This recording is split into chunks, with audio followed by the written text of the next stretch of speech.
what's up? Now just recording a podcast. What's up with you? Oh, not too much. You know what, though? What? You need a counselor. Thanks, so do you. I do need a counselor. You're right. Hello, welcome back to You Need a Counselor. I'm Julie Johnson. I am the president and founder of Heart and Solutions. We are a counseling agency here in Iowa. We also do behavioral health intervention counseling, which you will hear about today at great length. And I need a counselor. And I'm Chrissa, and I am the vice president at Heart and Solutions. So I'm in charge of the BHIS department, the behavioral health counseling that we'll be going more into today with our guests that we have. And this is You Need a Counselor. So the mission of our podcast is that we are designed for people curious about counseling but have barriers keeping them from experiencing the benefits of counseling. Our mission is to share stories about counseling, good, bad, and indifferent, and spread the message that everyone can benefit from mental health and behavioral health counseling services. And we post on Sunday nights at 5 p.m. So we now have our little trailer posts on Friday nights. So check those out. It's like 30 seconds of what you can expect on Sunday night. And then set your calendar, set your timer, whatever you need to do to remember Sunday night. Check us out. And also save up your laundry throughout the week. Do not do laundry on a perfectly good Tuesday night. Nobody wants to do that. Nobody likes that. Nobody likes laundry. Go ahead and put that on your Sunday night agenda so that you can listen to this podcast. And hopefully that gives you the entire week to call your counselor, schedule with your counselor if you're not scheduled for the next week, and also to call a counselor if you don't have a counselor yet. You guys, we are so excited. We have an amazing guest today. We've got our own Lesli Hill. So Lesli is a BHIS counselor, behavioral health intervention counselor here at Heart and Solutions. And she has been working with us. We've had the pleasure of working with her for a year and a half. And we are so excited to get to interview her today so that you guys can get a sense of what she does and what she is all about. So Lesli is available out of our Ames office here in Iowa, but she also does BHIS services in-home in Story County, Hamilton County, and Hardin County. So not just in the Ames area. If you are looking for in-home services in Hardin County, Hamilton County, or Story County, go ahead and give us a call after you listen to this episode, because you're going to want to get in touch with Lesli to get signed up with BHIS services with her. So Lesli went to Iowa State. Go State. And Lesli is also a volunteer as a CASA. And so she does child advocacy through that as well. And we're going to hear a little bit more about that too today. And we always love a little bit about Lesli, just from a personal standpoint. Lesli is like my gardening guru. She is the person I go to for gardening help, major help sometimes. And she always has really great techniques for that. And I'm always impressed. So even if you want to send us a message on Facebook Messenger or on DM us on Instagram and you have questions for Lesli about gardening, Yes, gardening, either one. Leslie's also super humble, which is just fun for me because I love bragging on people, and Leslie's always super humble about stuff. Anyway, I'm going to let Lesli brag on herself a little bit. Can you tell us more about, first of all, welcome to the show. Thank you so much for being here. Thank you. And thank you for having me. Yeah, we're excited. So we're going to hear a lot about BHIS because that is what you do here at Heart and Solutions. But can you tell us a little bit more about what you do as a volunteer CASA? Oh, sure. It's through Story County, and it's a court appointed by the judge, specific families or maybe just a specific child. And I'm just advocating for them as they go through the court process. Just a lot of, investigating and representing children. So giving them a voice and giving the judge some eyes and ears that he may not normally see. Awesome. All right. So now we're going to talk about BHIS counseling too. So why don't you tell us a little bit about your experience in BHIS counseling, about what are some of the things that you do in sessions? What are some things that you work on with clients? You bet. So when I have the opportunity to work with a child and their family, I think the main thing that I do is I really try to help them understand their worth and their potential. And I certainly am learning from them because I get the opportunity just to see what is working for a family, and they know their children the best. So we keep what works, and then we build on some of their challenges, and just so everybody in the family feels heard and they're thriving. And we do that through just fun activities. We really try to focus on resilience and healthy resilience strategies. So, and that looks different for every family. And that's probably why I love it so much, because children are amazing. They kind of guide you with their interests, and parents start to as well. So you never know where it's going to take you. Like right now, I have a really fun family that we were doing an activity. It was really kind of a science experiment. The little guy really enjoys science, and so we were talking about our feelings and exploding, and we used yeast as one of the activators, and he enjoyed the smell of it. And so I said, well, you'd probably enjoy making bread. So we had a couple hours. We made a very simple loaf of bread, and his family took off with that, and they've been making bread every week. And Wow. the grandfather in the family actually started making his own bread starter. So you never know where that's going to go. So, and they do that as a family, and that's really fun to see. Cool. Fun. Okay, so you've talked about like how it's a family service too then. So we do involve the parents. So that's something for our listeners to know as well. It's not just specifically for the child. It's a whole family service. So why do you think counseling is important for children and for their families to participate in together? Whether it's a formal counselor, I don't remember counselors when I was growing up. I'm pretty old, and I grew up in small town Iowa, and I'm sure there were some. I just, my parents let us know that they were there for us, but we also had neighbors in the whole community that you knew that you had someone to talk to. And I think that it might be a little different today. It's good to have other resources, and I think it is important for children to know that they have a lot of people supporting them, and also families. So we're there for that. And I also feel really supported by Heart and Solutions, because I feel like we're always able to reach out to each other, and we all have different experiences that we can learn and gain from. And I really appreciate all that support within the company to learn. So awesome. I look like you're about Did I answer that question? I don't remember what you said. I think you did, yes. So you talked about resilience as something that you do in your sessions, and that's an important thing for children and families to learn. So what are some ways that listeners can do at home, or that things that we do in session as well, that we could help promote resilience in the kids that we work with? We all, whether we realize it or not, the habits we had growing up, if they were developing resilience, we're using those today.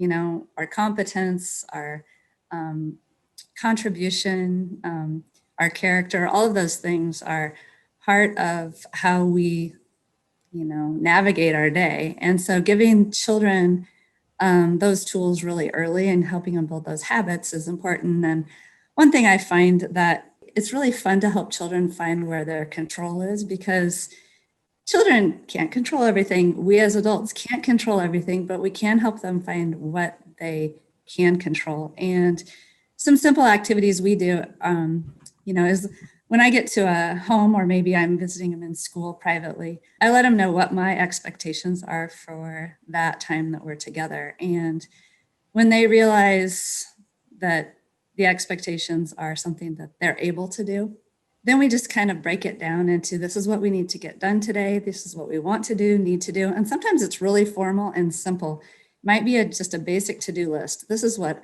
I need to get done today. This is what you need to get done. And this is what we want to get done. and just laying it out and helping them realize this is doable. Even the challenging things are doable. And so we get through it, we check it off, and at the end, usually they found out that with just using good time management, they have extra time to do a lot of things that they wanted to do extra that we didn't realize we had time for. So that's the type of resiliency I'm talking about that, as adults, we just have to really be successful. Yeah, exactly. So, I mean, even as adults, we use to-do lists to like track our day or our week. And that's something we at some point in our lives learned, but children don't know to do that and don't know like, it's overwhelming when you're like, I have to do all of this today. So I love that you do that in your session with the kid. Like here, we do have control over what we want to do and need to do today and writing it all out and planning for that. I do love that you do that with the kids that you work with. Have you ever met anyone then that couldn't benefit from BHIS counseling or any counseling in general? Not yet. I think we all need someone to talk to. And sometimes our to-do list is,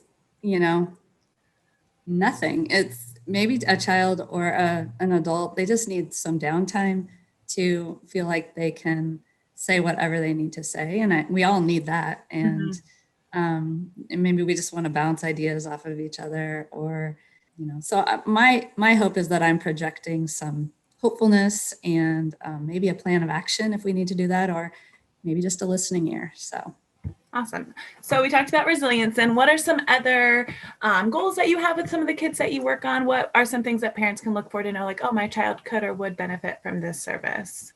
A lot of times parents are needing some help with flexibility, and boy, this has been a year for flexibility. So, I mean, it's always, our lives are busy, but this year with COVID, we're just, we really don't know tomorrow. Are we going to be in school? Are we not? And are we going to be in work? Are we not? Do we need to make a home office? It's been really interesting to help all of us, walk through that. That is probably one of the big things this year that parents are needing help with is that flexibility. Also setting up that to-do list of this is what maybe we have never had to do school at home before. And what does that look like? And, I have a lot of families that are not comfortable with a lot of technology in their home. So some of them were forced to have that because of home education this year, or different types of education that everyone was trying to navigate. So we're a lot of times children just need help with coping, impulse control. It's okay, basic things like it's okay to just walk away and find a quiet place for a little bit to gather yourself. And a tool that we all probably need to really develop, and a lot of us as adults, I think, are always having to revisit, that stop and think before I do this. Stop and think before I speak. Stop and think before I go to a negative thought process. Proper thinking and just making the connections. We work a lot with connections, and we do that through activities that are developmentally appropriate to the children, and hopefully something that they will remember and connect to whatever we're working on, whether that be the flexibility, the impulse control, anger management. It might just be confidence, staying on task.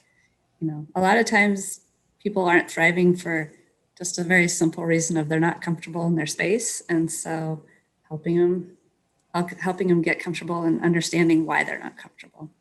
Yeah, really a lot of different things that you suggested. Really anything that a kid could be going through at this point in their life, they may benefit from a BHIS counselor for. And I like that you mentioned COVID too, because that's a huge change this year for not just adults, but children are having to deal with it too. And like you said, like, are we going to school today? Are we back remote learning today? I've never used a computer before. And do they have a desk or a place to even use it, especially with clients not used to using that technology? So helping with those transitions and figuring all of that out. Yeah, absolutely. Awesome. And it sounds like you're a great support for the parents too then. Not that we are homeschoolers or homeschool teachers, but helping them get that figured out and set up. What are some ways you've helped parents figure out that homeschool learning process? Well, I am a connection to their teacher or their principals for a lot of them. And so sometimes it's just having a voice to go in between those two and fulfill expectations, to see what we really need to be doing and how we can break it down. My name's Leslie, and my brother-in-law once said, less is more. And I think there's a lot to that, because the simpler, the better. It takes away all the overwhelming kind of obstacles that could come up with something like this remote learning that we've never done, a lot of people have never done before. And letting them know that, you're not supposed to look like the school system. You're in your home, and let's figure out how this works. And I have not seen one person do it the same, and they can all make it work differently. So that's great. Less is more. I love that. That's funny. Perfect. Yeah. So we can be there as a support, but yeah, they don't necessarily need something from us, but just helping them and being there and answering questions as needed. Mm-hmm. So if you could give a suggestion to someone on the fence about starting counseling, what would that be?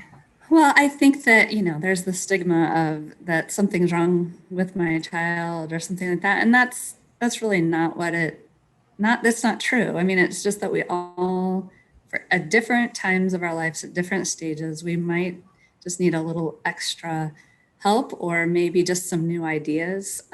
We just want to be a resource. And if we don't know it, we're going to help you find out a way to make it work for your family, because we don't claim to know everything, and there isn't one solution for everything. We just try to help you connect to the resources that you may need. And I think people are doing things like this, whether they realize formally or not, that they're helping people out. It might be through your neighbor or something. And it's just, this is our focus. And I think we all really love children and really want to see them thrive in their environment. And there are days when I have a lot of times when I do sessions privately at school, now that we're in school, and we do lunch together. And it's just delightful for me to be able to sit down with a child and have that interaction over a meal. And your whole life you're going to have lunch dates with people, or maybe your family, and basic conversation is important. And we get that opportunity to do it. And I think that they realize that people do support them and see the best in them and really are cheering for them. So that's what I hope that my clients are seeing from me. Yeah, I love that. Yeah, definitely being able to have that. That's a great thing too. Like, even not even knowing that's potentially the client's goal, you're just working on their communication and conversation skills naturally while you're there doing session also. So even if that's not a main goal of theirs, or something parents probably haven't even thought about, that is something that we're practicing too. Yeah. And like you mentioned, we're there during school, during lunchtime, and we're at home, when they're doing dishes or having to make dinner. So we're there during the real life moments. So we get to be there to help them cope with and see and learn from all those real life things too. We're not just there for a specific set goal. So there may be things that we're working on too that even the parents or child didn't even realize, or even counselor at the time, that we're practicing with the kids. So yeah, I love that. Awesome. Well, so yeah, if anyone listening hasn't already listened to our 100 reasons why your child could benefit from counseling, because there's a million reasons there, but also Leslie, just needing someone for support, or during this COVID crazy time, or just learning that resilience that us as adults have somehow learned along the way, but children don't come born with that skill. So as I'm hearing you talking about BHIS, I just feel like there are a couple themes that are just coming across. And I just love how you talked about being able to identify those strengths that the family already has. And you talked about it several times. You talked about it with parents, helping parents see their own strengths, and helping children to see their own strengths, and then those strengths that they have as a family. And the other thing that really stood out for me is how you talked about how unique each family is and each client is. And it just seems like you really celebrate that uniqueness with each client, and you celebrate that uniqueness with every family. And I think that is a barrier sometimes for people going to counseling, especially when it involves your children, because we're naturally protective of our children. And so if anybody said to me, now I can complain about Monica all day long, and sometimes I do. But you better not. Right, but Chrissa better not, right? Right. Nobody else better complain about Monica, right? So, I think that there is that like natural protectiveness that we kind of feel when it's our child, and we go, okay, I can as their parent identify that there might be some skills or behaviors that they can work on improving and building up and practicing, right? But it's a whole nother situation if somebody else comes in and says, your kid is naughty, your kid doesn't listen at recess, right? There's that feeling, that parent feeling of like, what did you say about my kid? How dare you say they need help? I think it's so important for potential families who might benefit from this service to hear you saying that. This doesn't mean there's anything wrong with your child. It means that you, as a parent, are willing to invest time and energy into your child. I mean, these sessions are sometimes 2 hours a week. Sometimes it's an hour of family time and an hour of individual time. And so that's a time commitment, but all of the families that we work with are making the conscious decision to say, these skills are important. It is important to us as a family that our child have the opportunity to learn effective communication skills. It is important to our family that our child be able to assertively communicate with other people, right? Or do conflict resolution or have stress management skills and coping skills. So they say we vote with our wallets, but we also vote with our calendars. And so we allocate time to the things that are most important to us. So for those families that are participating and other families who are thinking about participating, I just love that idea that it is an investment of time into something that you find to be important. It's not that your child is messed up or needs fixing, right? And Lesli, you've used the word thrive several times in the interview, and I love that idea. And actually, you use that a lot in your emails too.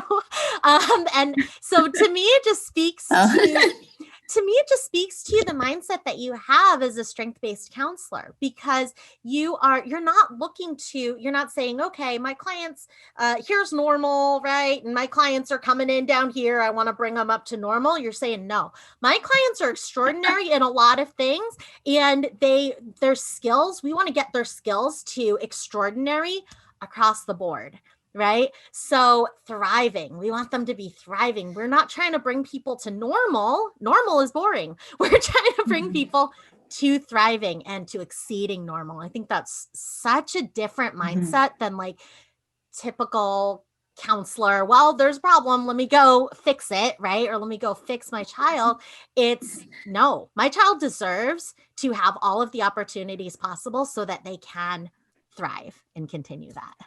And I think that, we're not all good at everything. And I don't know why we always think that children need to be good at everything across the board. I mean, they are born into certain, they have a genetic disposition, of course, but depending on their nurturing, you never know where their strengths may lie. And we can build on all of those. But I just find it fascinating when there are children that, academically they may be struggling, but when you sit down with them and try to just figure out how do they think and how do they learn best, it's really fun to see those light bulb moments that maybe they learn a little differently. And yes, the school, they have their expectations and we're going to fulfill them, but there are ways to get there that maybe we can use their strengths. And I don't know. I thrive in that environment. That's where I like to see children just realize their potential. I mean, every child has something about them that is really fun to find. And usually the parents already know it, but they don't always realize how it can be used to give that child more confidence. So. Absolutely. I mean, sometimes we get clients who, they get referred for a certain behavior from the school, let's say, right? So the school says, hey, Monica Rose will not stand in line. She is dancing in the halls like her mom did when she was in elementary school, right? She will dance down the hall, but she won't stand in line. right? The school might send a referral and say, hey, Monica needs to, that's my daughter, Monica needs to improve her ability to manage her impulses, right? And what we get to do, and what I hear you talking about, is that we get to take what appears on the surface to be a problem, and we get to examine what strength is being demonstrated here, and how do we use that to make sure that they're being successful at school. And so the so the example of like, she's dancing down the hallway, right? Every strength is a weakness and every weakness is a strength. So we say, okay, so the weakness we could identify there is that, okay, she's got some challenges with impulse control, right? We need to practice that a little bit more. On the flip side, the strength of that is this is a child who feels comfortable performing in front of others. This is a child who is expressive with her body, right? And this is a child who is joyful at school. These are all strengths that come from what seems like a problem. And then, as you're talking about it, Leslie, it sounds like, little like strengths scavenger hunt almost, right? It's fun identifying those strengths of children and verbalizing those strengths, because a lot of times, like when I was a kid in elementary school dancing down the hall to the cafeteria, teachers did not like that. And they did not verbalize my strengths in that situation, right? But a counselor would say, okay, like, no, we don't want to be getting in trouble at school, right? But oh my gosh, you've got so much creativity. Wow, you've got so much expressiveness of these things. Where do we put that energy? Right. And then how do I practice saying, okay, I don't want to limit any of that, right? Your creative energy, your expression of who you are. I don't want to limit any of that. I want to channel that into something else. Right. And I want to give you help and strategies for how do I know when to use that and when not to use that, right? So what do I do instead when I'm going down the hall to express my joy that it's recess, right? What do I do when I'm going down the hall to express my excitement about going to the cafeteria? I can hum to myself quietly in my head, right? I can make up a song about going to the cafeteria in my mind and then sing it at recess, for everybody and show them what I came up with while I was walking down the hall. So I think sometimes, there's this idea that, okay, if a school refers for what would easily be labeled as a problem, we can say yes, and right? Like, yes, it is a challenge, and we don't want for this child to be getting in trouble and being sent to the principal's office for dancing in the hall, right? And that is a lot of strengths that are being demonstrated by this problem, right? Let's use that. This child is extraordinary, if I don't say so myself. Yeah. Monica is, yes. Yes. Well, and I also think there are methods that we use as in BHIS and other therapies and teachers also use this, that children maybe are able to express something that they're, I use puppets. Chrissa knows that I have one right here.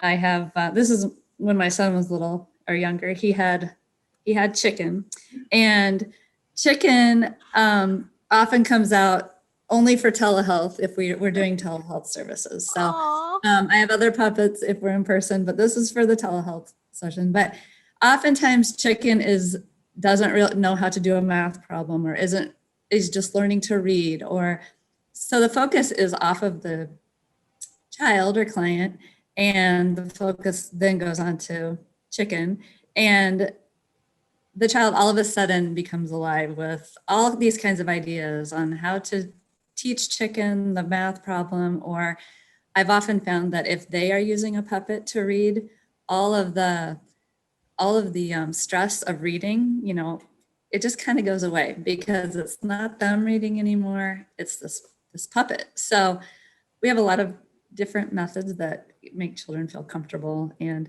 a lot of times they'll say, "Where's chicken? Is chicken there?" And so Oh my Just gosh, I love him. I'm just wondering what chicken looked like when I read your case now. Yes, so now this I is get to see what chicken looks like. Oh, I love my that. son actually would play the guitar with chicken. So the chicken would be playing the guitar, and I mean, he had a whole world with him. So, and we learn a lot from being parents and being around children. So that's where chicken came from. So I have to give credit to my son. So Yeah, I love that. Yeah, because it's giving the kids a chance to model the skill so they do know how to do it, but it's not me asking you, okay, how do we do this? How do we figure out 2 + 2? But having them teaching it to a child to show that they know the skill, or teaching it to a puppet. Yeah, and it's just a fun little, I love that. That's awesome. What I love about that too is that it gives that child the ability to build up their own confidence and to see their own competence. And I really like that the child is then the expert, which is, it's what we do in strengths-based counseling and in person-centered counseling, is we make that child the expert.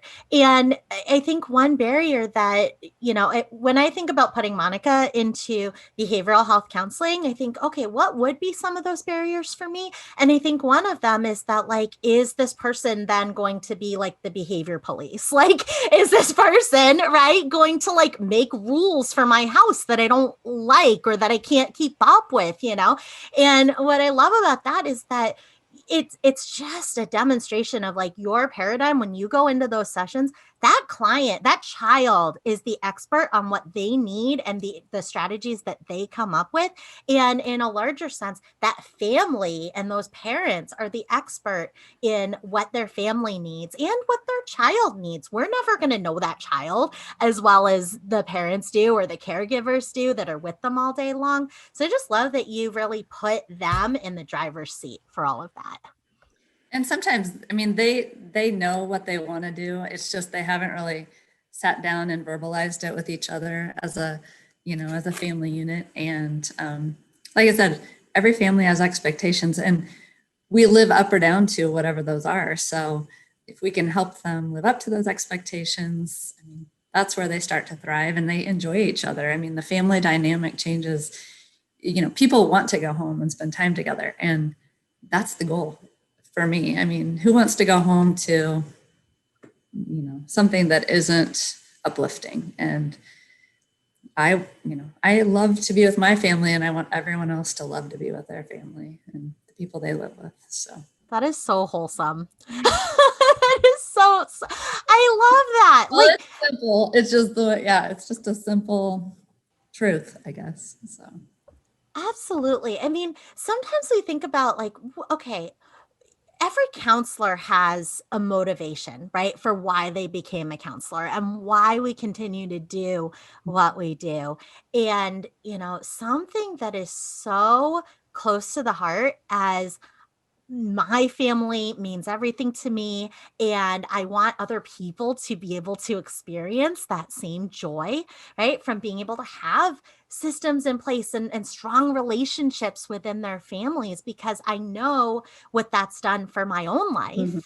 And I know that other people can experience that too. And I really want that for them. And sometimes these behaviors get in the way of the relationships. Mhm.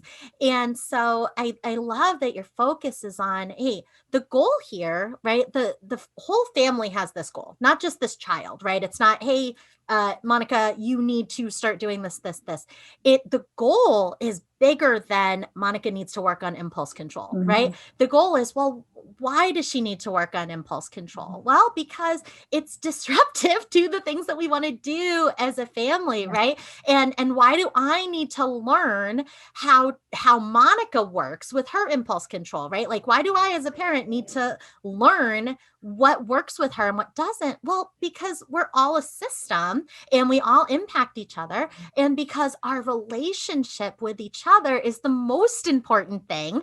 And these behaviors and the current way that we are doing it, right, is causing challenges with that relationship, and nobody wants that. The kids don't want that, and the parents don't want that, and the caregivers don't want that. So Right. I love that focus in on like, let's think about what really matters here. That's awesome. Yeah. Leslie, can you tell us about, I have a question from the beginning. So what does CASA stand for and what does BHIS stand for? Boy. Okay. CASA is Court Appointed Special Advocate or Advocacy, I think.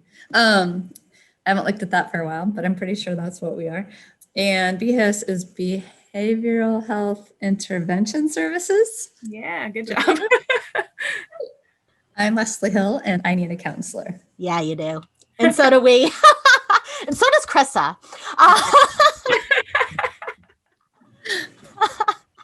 All right. So thank you so much, Leslie, for being on the podcast. This has been so fun. I feel like every time we do an interview with somebody that we've known, I mean, we've known you for coming up on 2 years, right? But I feel like every time we do an interview on the podcast, we just get to learn so much more about who you are, about what drives you in this field. And it's just really, really inspiring to hear what your motivations are when you're working with families and to see your face light up when you talk about a child having a light bulb moment and seeing something from a new perspective or seeing themselves from a new perspective. Just seeing your face light up like that. So sorry, anybody who's listening to the podcast, but check out YouTube because it's just so inspiring and beautiful how much you care about these children and these families and everything that you do for them. Well, thank you. And I think a lot of that is to your credit because Heart and Solutions is, I think, a little unusual in that you give us the freedom to see where the families are, what their expectations are, and we get to craft our activities to their interests and just make it work for them so that it's simple and not overwhelming. And I really appreciate that because I like to be creative and I like it that you let me just navigate that however I see the family will do best with it. So I appreciate that. Thank you. Absolutely. We love it. I mean, I can't like the idea that, okay, so looking at triggers kind of channeled into, right, making bread, and then that became a family activity and extended out to and now they do it. Yeah, and they do it extended out to the extended family too. I mean, how cool is that? That's not a typical when we think about, oh, what are we doing in counseling, right?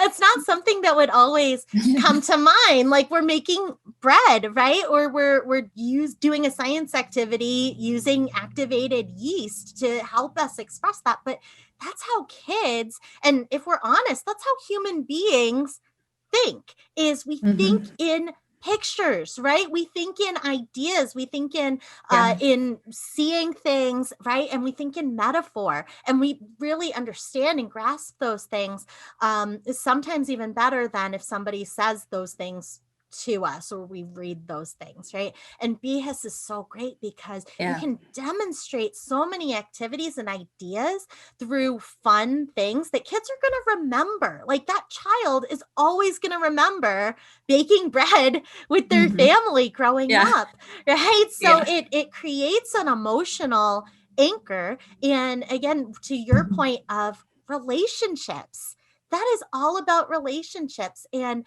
the child's ability to identify their triggers within that activity and use that to build relationships with the family. It's just beautiful and so creative.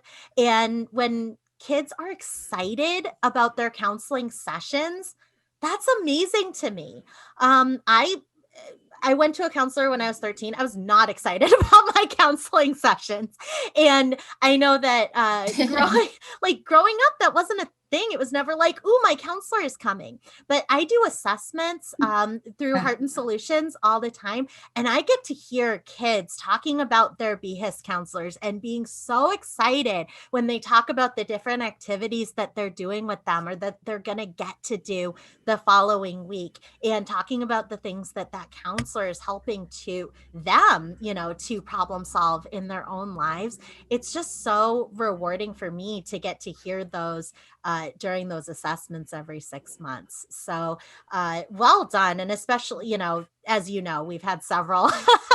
I feel like every time I do an assessment for one of your clients, I send you an email about it, because your clients they're well aware of what the goal is, but the focus is on fun and hands-on learning, if that is what's best, the way that client learns best. So I think that's just amazing. So if you are in Iowa, if you are in Hamilton County, Hardin County, or Story County, and you think that your client or your child might benefit from working with Lesli every week and doing some practice, doing some skills development to be able to thrive at school, be able to thrive at home, and be able to thrive as a family, give us a call. So our number is 800-531-4236. Give us a call so that you can get scheduled with Lesli. If your child has Iowa Medicaid, it is a completely free service. We need to say that more, I think, on here, because there are a lot of people who don't know this. BHIS is free if your child has Iowa Medicaid. Okay. So give us a call and we can get you set up with Lesli. If you've got questions for Lesli, send us a message on Facebook Messenger at You Need a Counselor Podcast, or send us some DM on Instagram at You Need a Counselor. And Lesli, we hope to have you back again for another interview if you'd be open to that. Sure. You were kind enough to me. It wasn't so bad. It wasn't bad. And so we'd love to have Lesli back again. And so if you guys have questions for Lesli about BHIS, or about what it's like to be a volunteer advocate as a CASA, let us know. They need more, so. Yeah, let us know. Anyone can do that, as any adult can do that. So, I mean, if you get cleared, but it's not just for people in our world of child development or anything like that. So wow, what a great volunteer opportunity, and what a great opportunity for people to make a difference for children in our communities. So if you have questions about how to become a CASA and advocate for kids at court, let us know there also, and we will send Lesli those questions. And when we have Lesli on again, we'll ask her to answer those questions here on the podcast. And you can send her gardening questions. Well, to be clear, everything's an experiment. So I'm not a gardening expert. It's trial and error. So Chrissa, when do we post? So like Julie mentioned at the beginning, we do post every Sunday night at 5. So save up that laundry, save up your chores from the week, wait to clean your house till 5 p.m. on Sunday so you can listen to us at the same time. We post also a little trailer clips now that will be on our Instagram and on our Facebook on Friday, so you can kind of get a little preview for what you're going to be getting on Sunday to listen to us. And we post on Spotify, Apple Music, YouTube. So feel free to listen on any of those platforms Sundays at 5 p.m. Also, if you need a counselor or your child needs a counselor like Lesli Hill, you can find us at facebook.com/Heart and Solutions. You can follow us on there too. Even if your child doesn't need a counselor right now, or you don't need one right now, go ahead and follow us on there, because in likelihood, somebody in your life, somebody that you care about, is going to need a counselor this year or next year. And if you follow us on there, you're going to be able to find us exactly when your friend or family member needs us. So I'm Chrissa Brown. And I'm Julie Johnson, and we need a And so do counselor. you. Bye. Thanks, everyone.